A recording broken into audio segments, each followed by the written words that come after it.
Quintin Millora Brown ay hindi napapasok sa PBA Rookie Draft ngayong Setyembre 2025. Ayon sa kanyang agent, plano niyang maglaro muna sa Europe pagkatapos ng kanyang short stint sa Macau Black Bears kamakailan.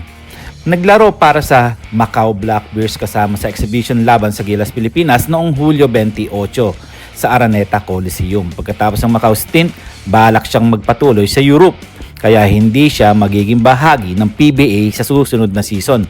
Bagamat may ongoing appeal para maklasify siyang local player ng Gilas, Pilipinas sa ilalim ng SBP at FIBA rules mula sa pinal na desisyon. Kaya't mukhang limitado ang kanyang domestic options filter.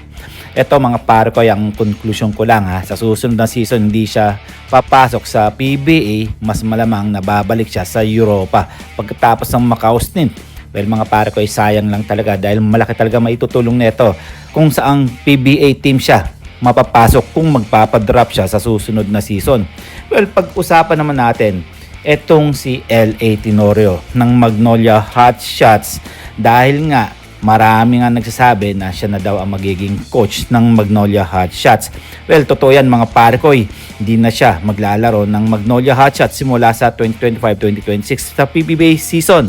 50th season. Magiging head coach na si L.A. Tenorio ng Magnolia Chicken Templados Hotshots habang tinapos ng kanyang responsibilidad bilang coach ng Gilas Youth team sa Agosto. Ayon nga sa mga balita talagang kumpirmado na papalitan niya si Chito Victolero.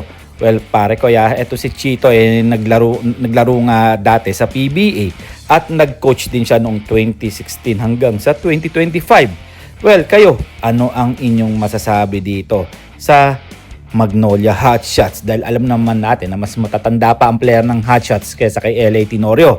Well, kayo, ipaliwanag nyo at magkomento lang kayo mga parkoy at hihintayin natin yan.